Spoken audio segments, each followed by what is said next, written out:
Hey folks, it's Ben. You might not be asking yourself, gee Ben, why do you have a 2005 Daewoo sitting in your yard up on jack stands? Well, the reality is A, it's a Pontiac Wave, thanks, made by Daewoo. And two, it's on jack stands because it has a brake problem. Brake pedal went to the floor. Come to find out there's no brake fluid in it. Well, brake fluid just doesn't magically float away. It usually leaks out somewhere. In this case, we had to hunt down where it was leaking. Front calipers are fine. Rear brake drums, however, different story.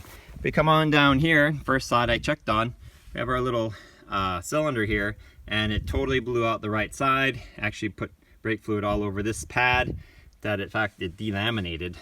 It was so wet, and eventually dripped down and such. So in a quick trip to how the heck do I get this thing off, if we go on the other side,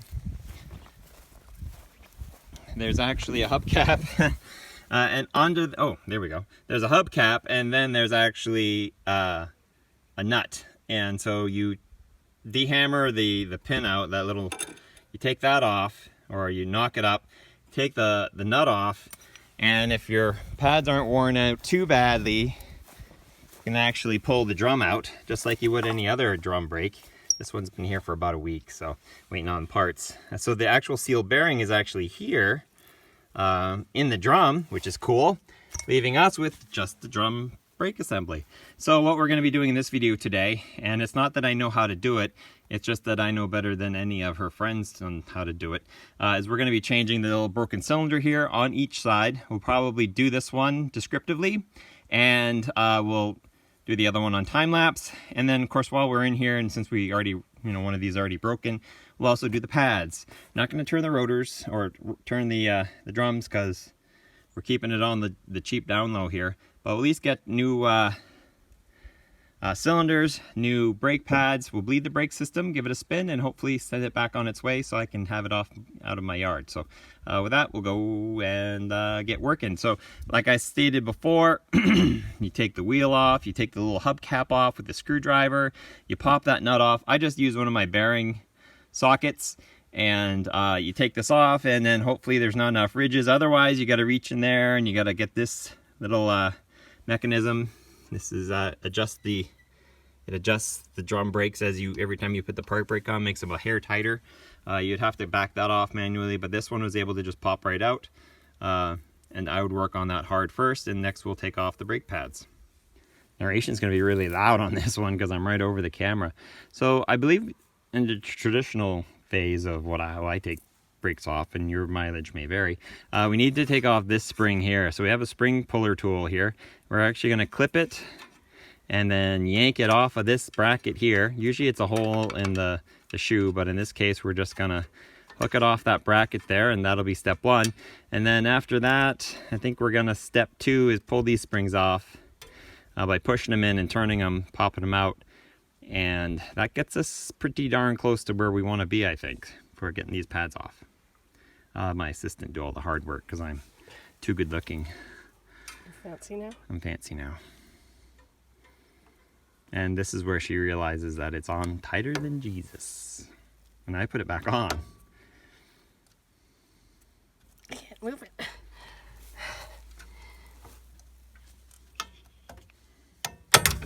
Perfect. So there's this one, and we're kind of have to remember it because we got to put it back together the way we did it before. And then the next step is we might need a big flat screwdriver and actually push and turn is what we're doing here. Last time I actually did drum brakes was 10-15 years ago, maybe. I inspected them. I just need to see where we're at. Was it there? You can get out.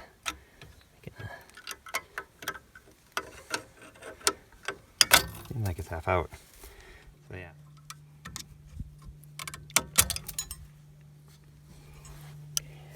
We're going to store those in the drum and on the correct side that they came off of. So now we're getting pretty loose. So the only real spring mechanism we have left is this guy down here, but it's actually barely held in. So I should be able to just lift this out, move that out, and unhook it like so. We'll need to take this assembly and put it on our new one, I'm guessing. And same with this side. But that guy's got a little... We got this parking brake cable.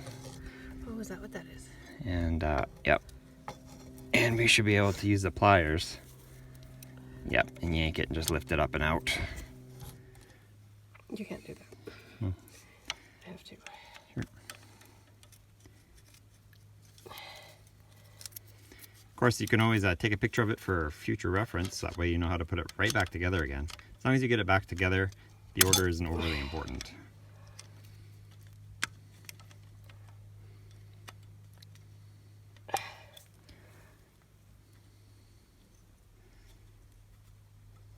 Isn't this supposed to just slip out of that? Yep.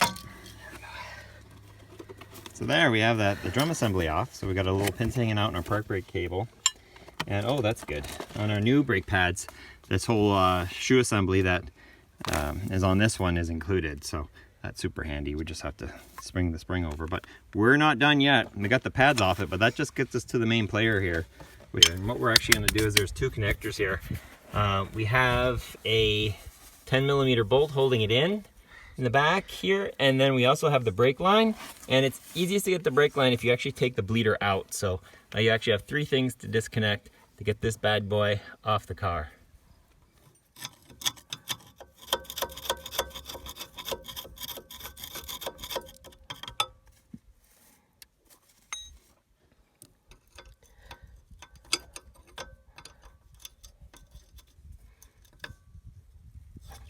Oh, I got it.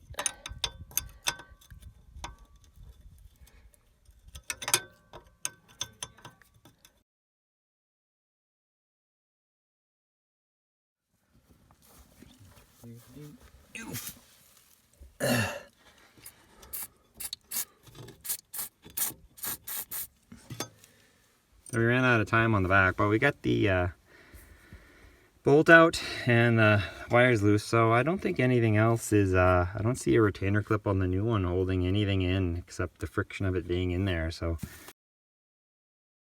a little prying on each side, a little boop, little boop. We rocked it out. So this is our unit here, and so there's our hose connection, our bleeder connection. Here's our cylinder that failed, or the side. And then this side was fine. Technically, the other side of the car is okay as well, but we'll do it just for punishment sakes. Balance, yeah, let's go with that. So, we're done. We kind of scraped that off. Gotta make sure my little connection here is happy, which it probably will be, because it's a double flare. It looks like it's a bubble flare. Brake connection is good, so we can crank that back on there, but we'll actually reinstall. Here's our new one. As you can see, it looks the same. What we'll do is we'll pop our plug off, but I think we'll insert it in, and then we'll put our 10mm bolt back in so it gets nice and stiff, and then we'll reconnect our brake line in, and then we're back to assembly of the brake drum shoes. That's what I'm looking for. So, and this should wiggle into the hole, boom, just like so. And on the back side, I have I can actually look through the hole, see my fingers to see where this needs to go into. So, okay, so we got our new pads, which we need to make look like our old pads. So that one's pretty empty, but this one has this large piece here, and that's for the parking brake. So what we'll do is we'll actually hook the parking brake on first, and then we'll hook the bottom screw on, or the bottom spring, just because that thing is a cow to try to get back on again. And then we'll put our little sub springs back on and our top connecting springs, and we'll be well on our way here. So I think I need to help with this one where I pull the spring back, but maybe not, we'll see. But you got to pull the spring back and then slip that little I think we notch over it. You're able to do it by yourself?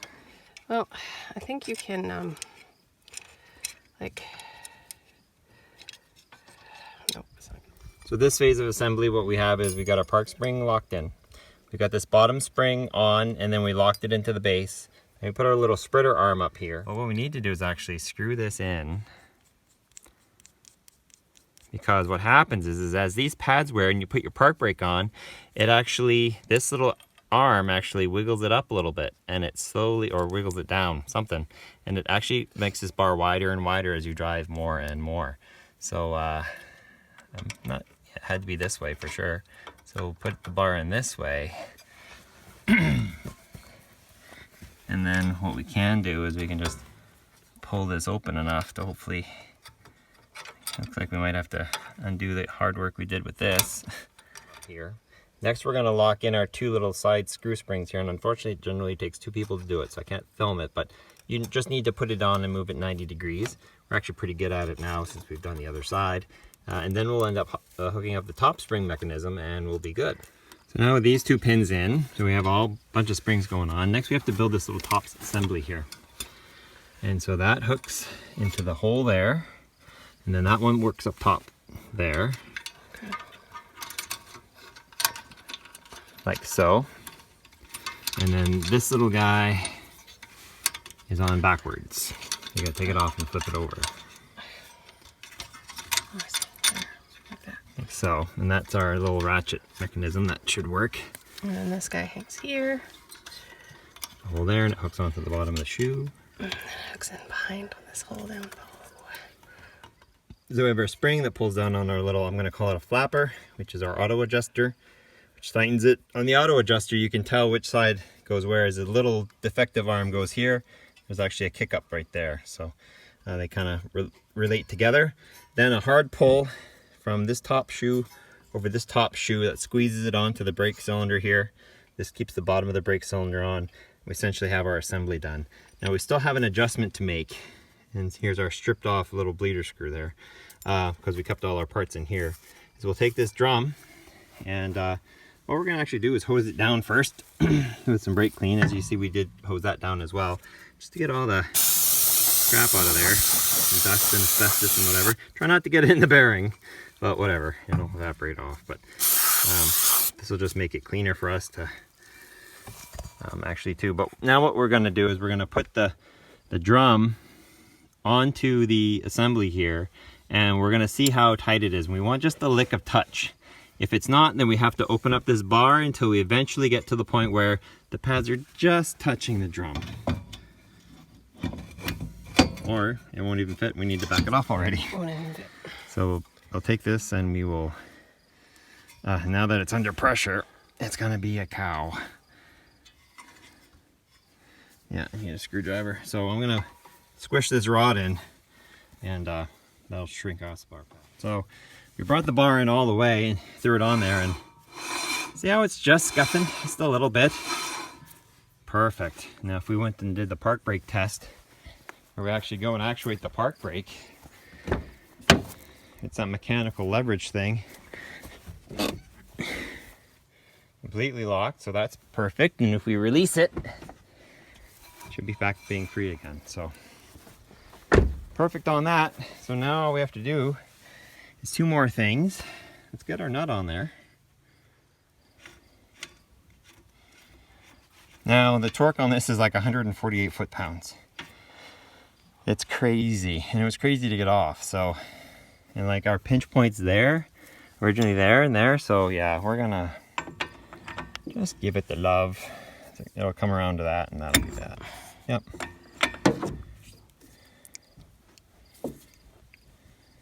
I'll let the cameraman give it a shot.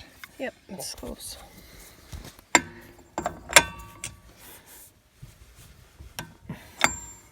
There you go. That's exactly where it was before. We're going to take Mr. Screwdriver and Mr. Hammer. Hammer that down so it doesn't wiggle anywhere, at least not very far. And then we have a grease cap that's here.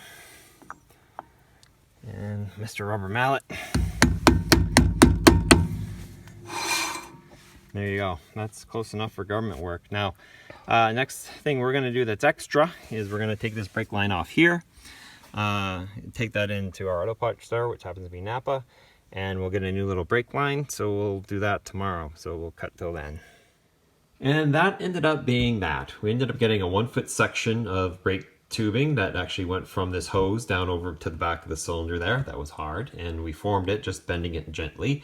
Then we bled the system, so we started with the passenger's rear, came over to the driver's rear, passenger front and driver's front, bled the system down, made sure the fluid was all good. We got our pedal feel back, everything was just right on the money, and it worked out great. If you have any questions or comments about this Pontiac Wave, feel free to ask them. If you have any comments, obviously leave them. Subscribe to my channel, Turbo231, for more exciting, awesome videos like this one. I got a couple more in the pipe for this car. And you guys have a good day. I don't really have a slow-mo, so I have a cat cleaning itself. We'll try that.